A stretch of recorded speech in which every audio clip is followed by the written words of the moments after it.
listening to yet another episode of The Reverse Pivot with my good friend Steve McLeod. Welcome, Stephen. Well, thank you, Bruce, and it's always a pleasure. It's a lovely bit of an overcast day up here in the studio, but we're doing a bit of work today, so we've got another great guest with us. You don't need a weatherman to know which way the wind blows, according to Bobby Dylan. Yes, we do. It's Oliver Reid, who is... Now, we're going to get into your history, but currently you're the Community and Development Manager with the Brisbane Bullets. Yep. I got to meet you at my pleasure when you were working for the Brisbane Capitals, and just took the helm. In Greg Vanderjack's absence, I know this won't drop for a few weeks since then, but his very first head coaching gig in NBL1 North, he thumped the first place team, Sunshine Coast Phoenix, yep. by 35. Oh, without Sam McDaniel and without Jordan Papakostas. Congratulations, Ollie. And without the head coach, Vanderjack. Did you not hear that? Yeah, I did. I'm just adding that as another. So it's a rebuttal. We haven't had Vandy on here yelling. We will. We'll have I Vandy. understand that. But Vandy yeah, we needs get to be Ollie rescued. in first, which is a good thing. We'll be able to hang shit on Vandy to say that we got the successful assistant coach, and you really, the board might be thinking, "What do we need, Vandy?" No. The board should definitely be thinking they need Vandy, and I feel like I shouldn't be here with Vandy, having not been here first, because I am a person of order. I'm just but I do teasing appreciate it, though. No, that's fine. No, it was good. Vandy's It was a good on game. our Guys hit played really list. well. We got to get DMAC on our hit list. We've got a few. Of course, we've had Malcolm Watts. Yes. Is it Malcolm Watts? It is. Yeah. And he tells us that we're going to get Stu Lash is going to be coming on at some time. I mean, Bruce and I are, Bullets are our team, so we're closely aligned, and Bruce been a ex-coach, me been a coach there as an assistant and a player as well, but not much of a player, but we've been involved in the club for a long time. So the Bullets are very close to our heart. We're taking on board the new player management. Community and Development Manager, He put something out on social yesterday or the day before about we be patient with our imports. And who is that gentleman? That's hard. She does our player, so he's part of our player personnel recruitment. Is he here in Brisbane? Does he live here? No, he's based in the US. Right. Okay. Right. Okay. Hey, you can't come to us as a coach. Now, where did you coach in Melbourne? Yeah, so I started coaching junior basketball at Diamond Valley in the early years, so while I was still playing. And then... was Shanahan then when you were there? Not playing, no, he was there now, so he's finished up, obviously, as coaching director previously. But no, I had Phil Ashworth was the coaching director then. He was a Californian who was coaching over at Parade, and so I learned a lot under him. And then I moved into coaching at Coburg for a period of time with youth league teams, had a period of time overseas coaching in England. And then returned to be working with Ivanhoe, and then eventually made my way up to Brisbane to work with the Caps. So travelled around a little bit and enjoyed it. So you love the game? I don't know anything else, unfortunately. I've never had a real job in my life, as my mum says, and I want to try to keep it that way. So your role now, being still in coaching, assistant coach with Greg Vanderjack at the Brisbane Capitals. And we love Vandy, don't get me wrong. I was just teasing Vandy before. We love Vandy. And now this new role for you with the Brisbane Bullets, the Community and Development Manager. What does that role entail? Yeah, so obviously, still an assistant under Vandy, and that was part of the draw to come up to Brisbane, was to be involved in a program like that with Vandy, and to open up some more opportunities for myself. And then opportunity came up with Brisbane to be involved with at the community development level, and for us it's a lot around our community engagement and our game development that we're doing, whether that's with coaches or with players, revamping I guess what has been in the past was a player academy which we've had before, so putting together the framework for that, but a lot of it is also making connections with our schools. So when you mean player academy, is this young talent that you identify to be? Yeah, absolutely. Yeah, absolutely. Okay. So we want to be able to identify young talent where we can, but also making really strong connections from our school-based programs. So we do a lot of work connecting with schools, academies, and assisting them. So whether that's with coach education, whether that's with on-the-floor work, those type of things. So we can bring the level of basketball up across the board. And I think we can do that because of obviously we've got great connections too. Are you chasing the schools, or the schools chasing you? A bit of both, I think. We've certainly had schools reach out to us. I think, it's always one of those things. Once you catch one fish, you tend to catch another. And so we sort of get a couple on board, and then now they sort of see the results and where those programs have headed. And now we start to bring a few more on board. I think we've got a limit to that, but I think it helps us be really close to where the players are at and really close to where a lot of the coaching is at here in the state. Are you bound geographically to... No, we go right up to Moreton Bay, right down sort of towards Logan, and everything in between from that point of view. So, and it's, private to public schools, like it's wherever those basketball programs are or we feel are a really good fit for us. Like I said, we don't want to be concentrated in one area of Brisbane. I think that holds no benefit to anybody. So, yeah, being able to spread ourselves out a little bit, I think is really, really helpful from that point of view. Ages? Yeah, so normally it depends on the school program. So some of the school programs, they'll run a lot of their basketball stuff during period time, so it's during school time. So we then could operate anywhere from like year 7s, year 8s, year 9s, year 10s. And So a good example would is, you go there like for a 6-week block? Or yeah, something? no, we go. So an example is we go. One of the schools we go out to might be for for a day. So we'll be out there for a whole day, once every 2 weeks, depending on what their contact hours they're sort of negotiated with us. So I might be out there for a whole day, and I'll go through all the year levels, and we'll have sort of a set curriculum that we're trying to attack. We'll go through that with them, work with their coaches to say, hey, look, we need to peel this back, and we need to add this in. This is going to be a bit more helpful for you. Identify some key players for us. Have you got a teaching background? I don't have a teaching background, no, but I certainly believe that coaching is teaching at the end of it. So I do spend a lot of time, researching great methods to teach, and I think that's really important. Yeah, I mean, there's no question. We call it imparting knowledge. And it's a gift that teachers have, but you don't have to be a teacher to impart knowledge. But you just sounded like you're talking curriculum and stuff, and you sounded very well. Absolutely, I think we have to have what's that. Needed. Yeah, we have to have that language. I think that's that's important that we're speaking the same language as the people we're working with consistently. Yep. But doing that means that we can be there. Sometimes it's weekly. I would say generally it's fortnightly. I don't want to be beheld of a program. Like, we're not there to run their program, we're there to support their program. And I think that's really, really important that we understand our role too. Like, the Bullets aren't running so-and-so's school program, we're supporting it. I think every 2 weeks to every 3 weeks allows those coaches to take what we've done the week before, maybe they use 50% of it the following week, and then we can come back in and add some more, and we can begin to layer it from there. Is this a fee for service to the school? It is a fee for service, absolutely. Like, there's an element there where we have to fund our coaches to be there too, and they get the support, and the opportunity to have contact hours with the Bullets at our high performance centre as well, player interactions, coach interactions. Yeah, I see, just through socials and stuff, and I've been to the, the headquarters HQ at South Bank. Yeah, it's a great location, great setup. It's fantastic. I mean, it's only one court. I mean, only. But it's nice to have your own court. It's a nice court, yeah. Yeah, but it seems like you guys are using it for more than the players. Right? Yeah, I think we need to. I think we need to. It needs to. Again, it goes back to our philosophy. We're here to develop the game as much as we are to get butts on seats at the arena, right? And I think we still have a responsibility as the professional team here in Brisbane, and more importantly, as the only professional team here in Brisbane compared to Melbourne, where I've come from, to support the region of Brisbane and the greater region of Brisbane. And I think having our court and a great facility, it would be wasted if we weren't opening those doors. I think it's great. And when I was there was a team training. I think it was a women's team that were, I think they were an NBL1 team or something, Certainly have that come through. Yeah, definitely. Is there any thought about a Brisbane Bullets accreditation for coaches?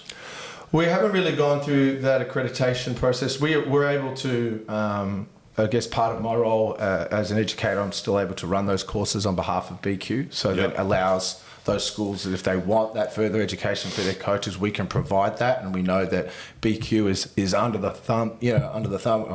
pump, with lots of pressure to get those coach education items out. So the ability that I can do that with schools then sort of lessens that pressure on BQ, and I can go out to those schools and provide that, and hopefully that helps them. But in regards to our own, no. Are you competing against BQ? Not at all. Are they out in the schools? BQ are out and about. I think they're working with clubs probably more so than the school programs. But we're not. My interest is not to compete with BQ. It doesn't benefit either of us. No, to it's compete. really I would helps think. serve. Yeah, it does.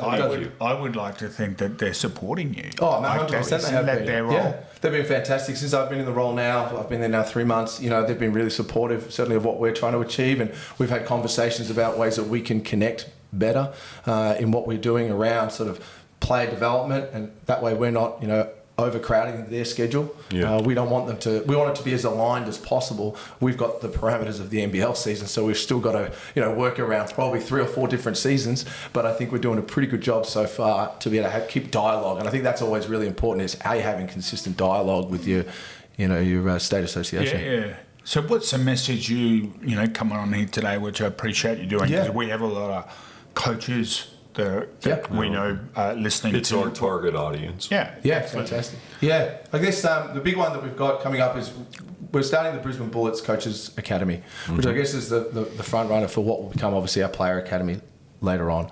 But I guess our Coaches Academy here is offering the opportunity for coaches to have a real inside to an NBL program. Okay. And I think an immersive learning experience, which I think is really unique. I know that clubs have done something similar in the past elsewhere, not so much here in Brisbane, but it's something that we really want to offer, knowing what we have available to us, as you mentioned, the high performance center. And how many in this coaches academy that you go to have, like how many coaches go to be? Well, we're looking at the moment, we're looking at probably a cap of about 30 to 40, and it will be on a first come, first served basis when we release it, and that come out in July. That'll be released, and part of that'll be monthly catch-ups, and there'll be monthly catch-ups either at the High Performance Centre, or it'll be sort of online opportunities or game day experiences, coaching experience. So really it's a chance for you to either watch training, meet coaches, maybe attend coaches clinics. We recently had James Jansen from Davidson College pop by. Like we have the ability to have those connections. We have the facility to facilitate those opportunities a lot easier than maybe a club setting does with midweek games and things like that.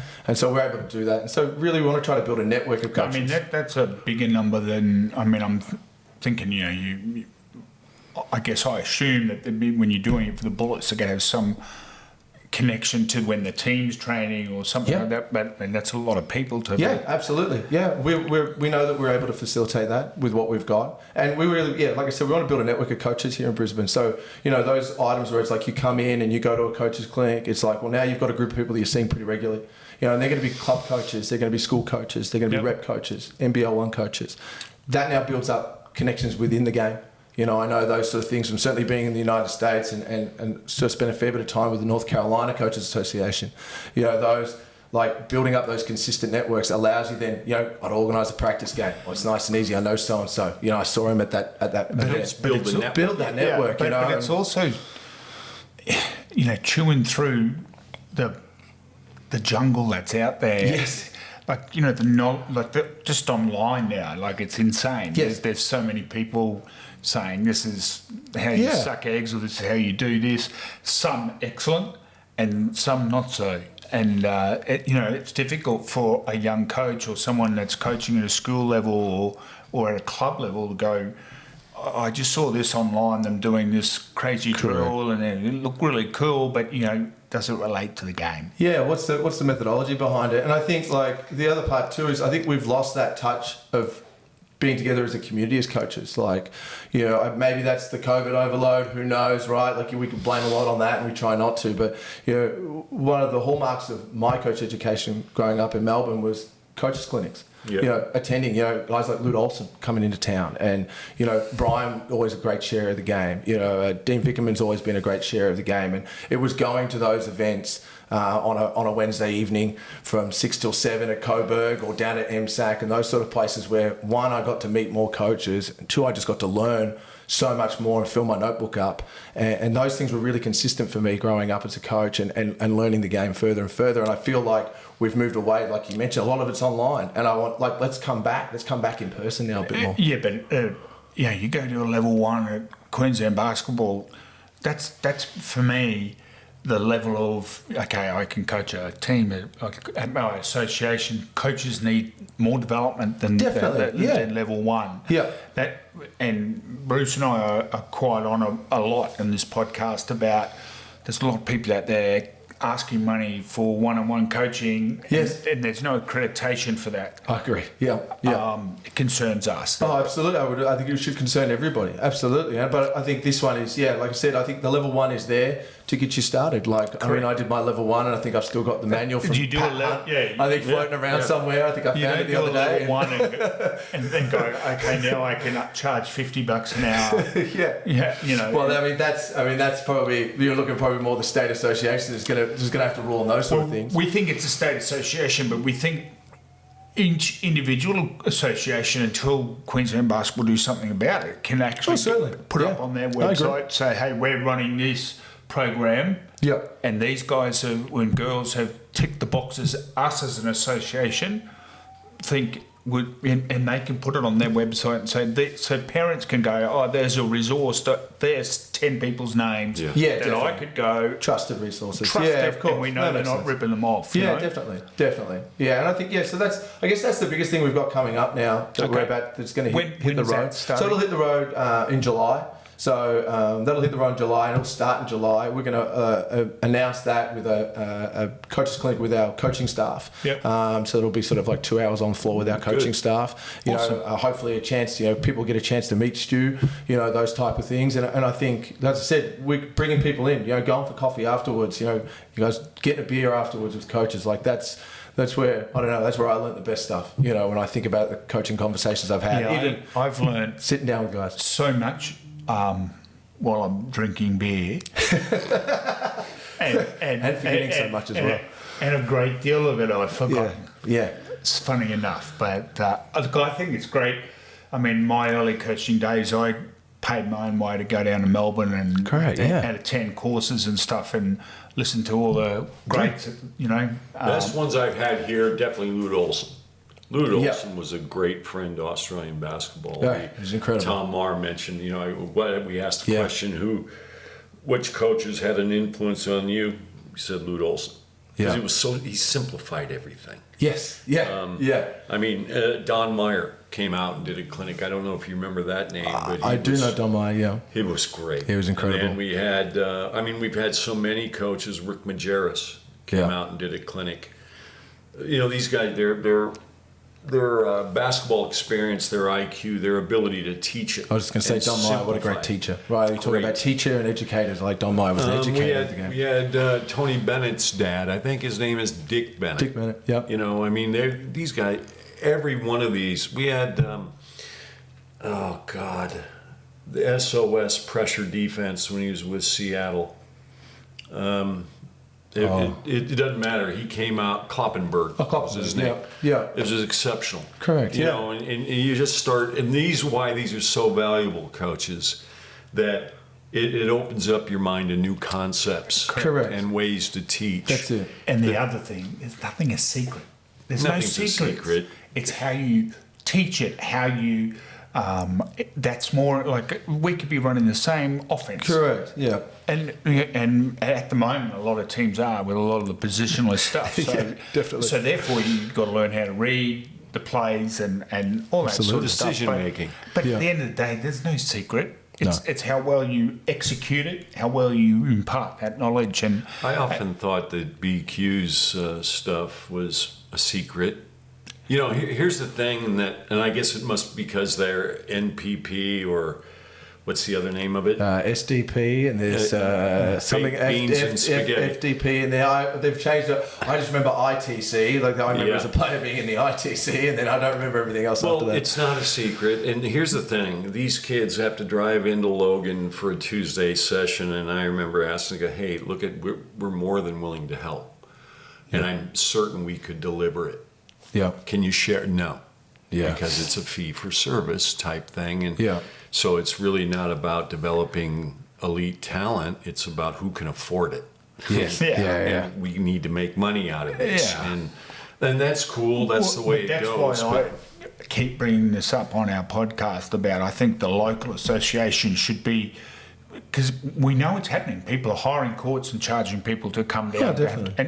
And look, I'm not against it.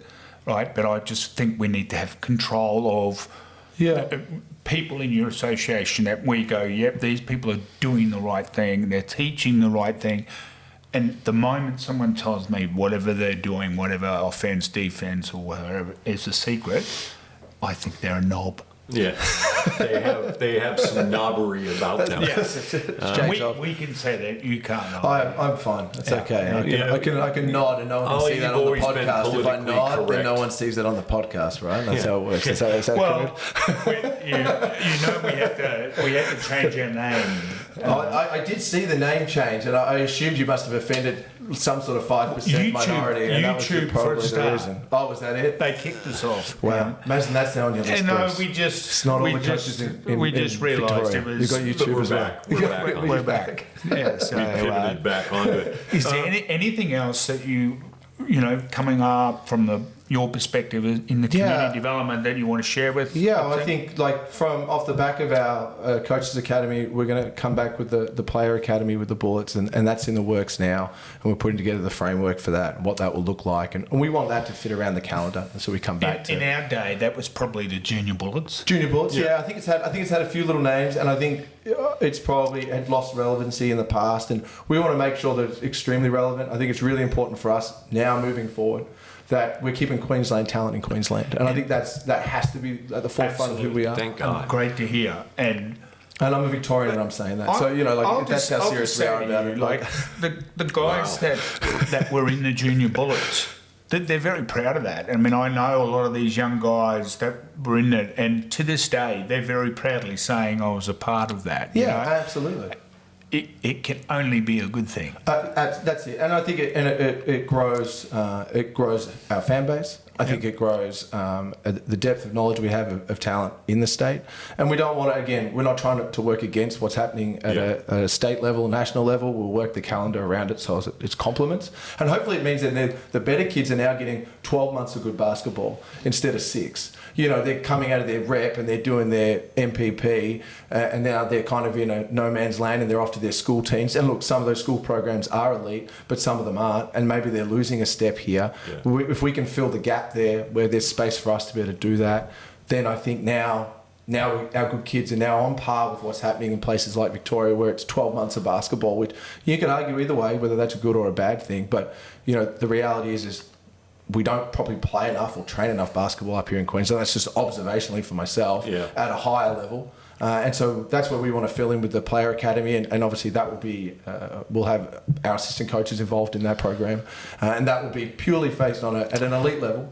From under 14s, under 16s, under 18s. Do you have any idea of what sort of criteria you got to have? Yeah, we're working through that at the moment, but it will be a high criteria on it, absolutely. Okay. We want to build it so that there's reasons for playing games. We'll try and get games for that team as well, where possible. And certainly, we're going to fill that out. And that's probably coming later in the year now. That's for exciting. us. That's probably like September, October time. But I certainly have been involved in setting up a lot of these sort of things in the past, and I'm really excited to get my fingerprints on it, and also have the rest of the Bullets coaching staff. We've got guys like Greg, as you said before, like Vandy, very experienced in this sort of space. Certainly with the under 17 national team, what a great opportunity to glean some information from him if I haven't already gleaned enough from him.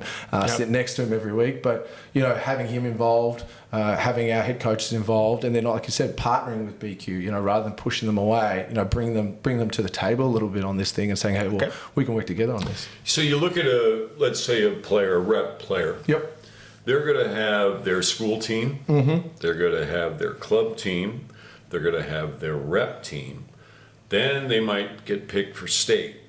Correct. Right? So those 4, and now this program. So are you guys is your vision to communicate with each of their 4 coaches? We're not going to be able to communicate with their 4 coaches. No, I don't think we're in that position. We're going to try to work with the calendar itself. So it's looking at like a 4-month block per age group. Okay. So we're not attacking them in the busier period. So like those kids that are in the GPS system and things like that when they're in their busier school period. Well, there's no point us having our under 18 academy moment right then and there. There's no point doing it when the under 18 state team are preparing. Like that doesn't offer any value. So ours is to find our window. I think your windows are going to be tight. Our windows will be tight, absolutely. We all are mindful. The load these days is such a big conversation about the load. In our day, there was no loads. I'd argue this: is it the load or is it the recovery? Well, the load is how much is it like? Is it the player's load or the player's inability to recover correctly? I think it's both. Yeah, I think Yeah. I think we've got I think we talk about a kid who's like, well, I'm playing all this basketball. Like there is some basketball we don't need to play. There is some basketball that we can 100%. recover on. And that's not an argumentative point. Like it's actually just looking at it like we talk about it a lot. Load. I don't remember anybody talking about my load when I played. No. Like as a junior, it was just play. But there's more programs now. But for example, and I'll probably have someone throw a dart at me, but like the Met East and Met West. Of course, all yeah. that. We I don't haven't need got my head our around elite that kids quite yet. I playing. just was going through this with Dan George so the first they have to qualify, go to 4th division, to 3rd, to 2nd, to get up to 1st division. Last year, BBC won the CQJ alphabet soup, spill it out there. Yeah. They won it, and then came back and, in the Jeeps comp, they got beat by 30 by a team that they said you have to start in 4th division. So that finger went up in the air. At the year 10s, I've got to go down and play in this. And, the problem that I had in the past, we played 4 games in a day. It was like AAU shit. Yeah. And we suffered 3 injuries. Yeah, that hurts. And, it gets to a point, I have a duty of care to these kids. I had to tell Churchy, we're not in this again. This is, unless they give you more rest in between, Well, and that's, you have 16 on your roster so you can rotate games. There's a way to do it, but without putting the kids at risk of That's harm. event management now, outside of load management now. We're talking about what's the event management look like in regards to the teams as well? It's it's a moneymaker for Basketball Queensland. I was disappointed to hear that I have to go down and coach that, to be honest with you, because my memory of it was poor. It's really good, though, for the referee score bench development. Of course, yeah. I think there's still an element to it. But that's where conversation with parents and the children and the athlete, we're talking the elite athletes, they don't need to be at that. They can, and I know then they go, hey, I want to play with my team. School, I get that.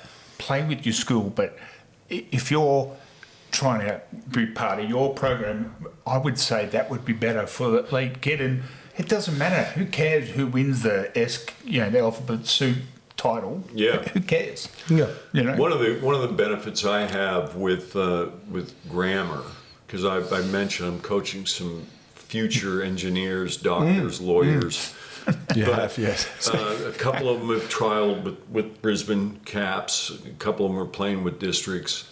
But they don't know yet. Are they in the 3rds, whatever? They're all trialing for the under 18 stuff. I think it's our responsibility mine, my kids that are playing in my care. And Kuda, who we know, Kuda Berger, good coach. He coaches the Bees, so we work together.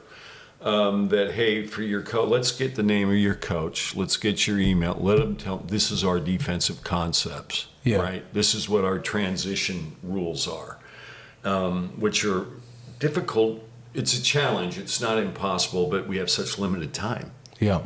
They share this time with whoever's going to be their rep coach, their club coach, right? So that, hey, make sure that we're not, and they're all in the early stage of learning, right? So they're new verbiage, new concepts.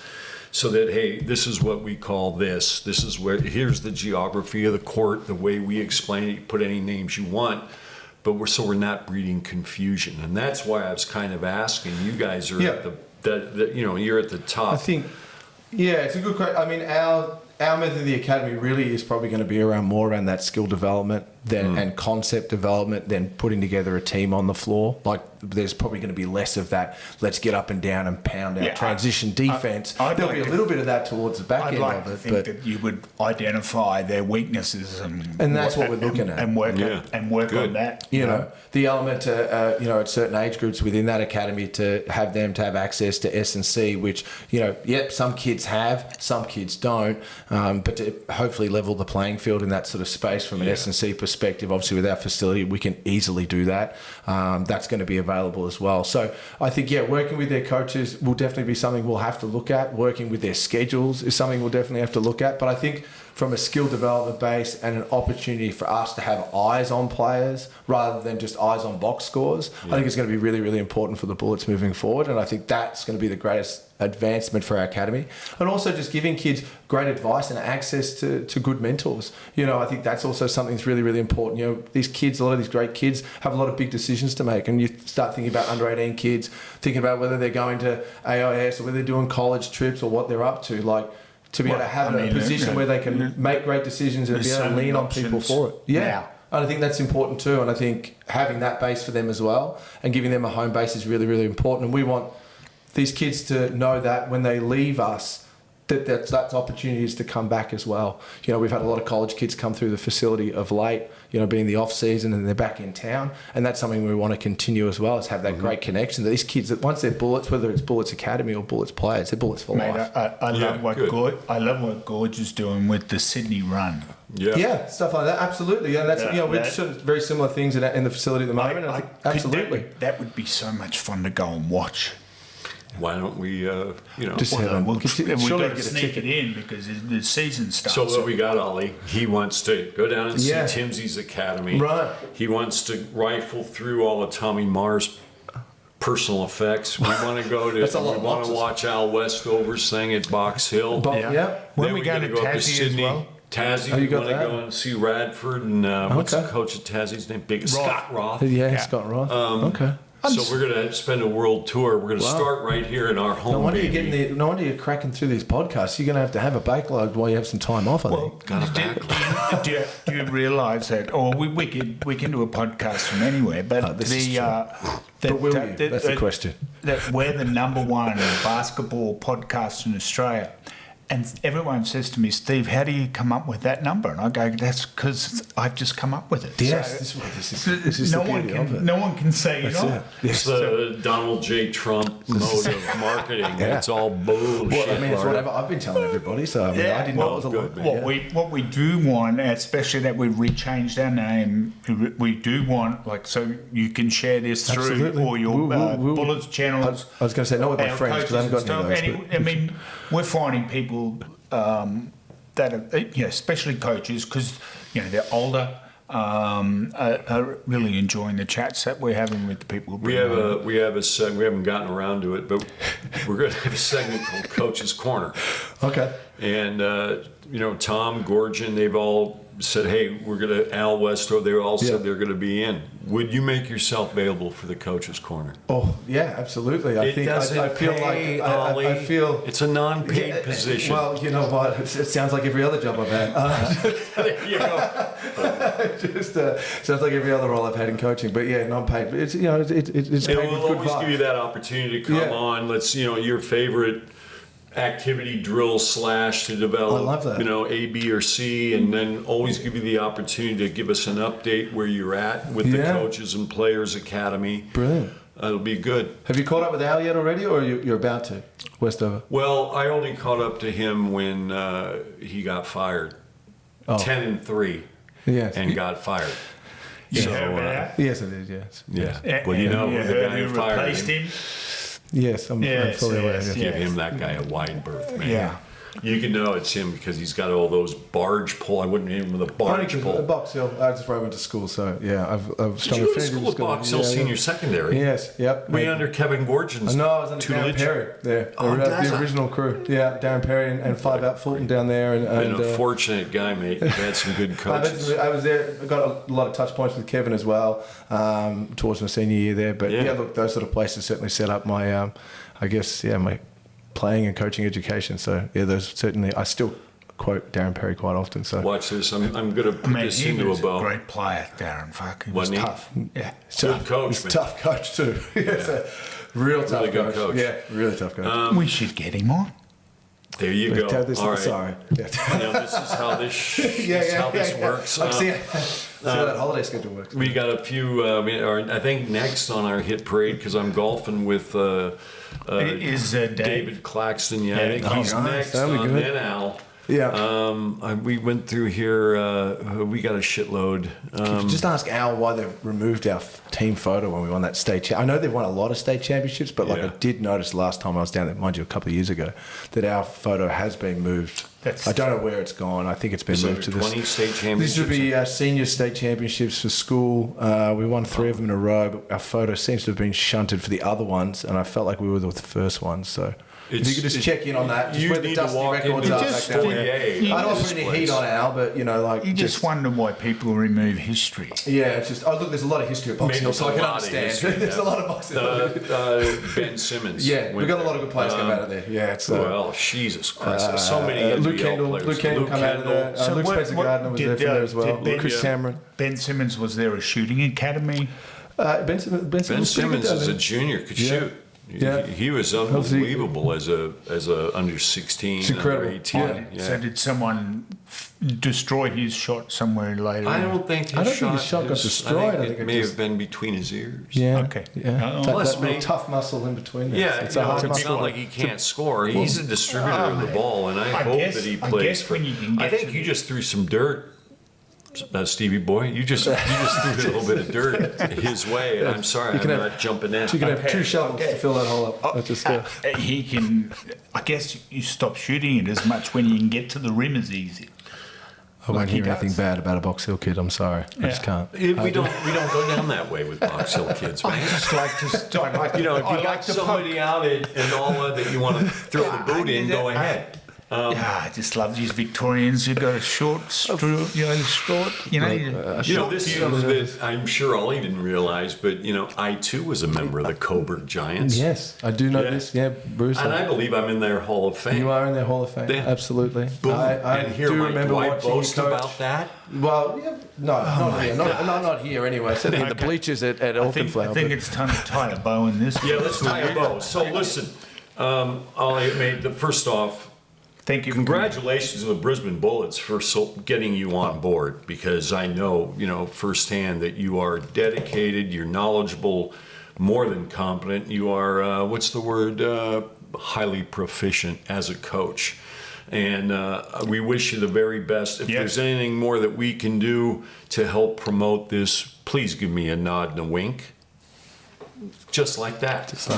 And before you go, a handful of knuckles, my man. Thank you. Thanks, Alex. Thanks, guys. I really, really appreciate the opportunity. No And problem. obviously, appreciate catching up with you too, Bruce. Not just here, but obviously on the sidelines quite often. So appreciate your mentorship. Good on you.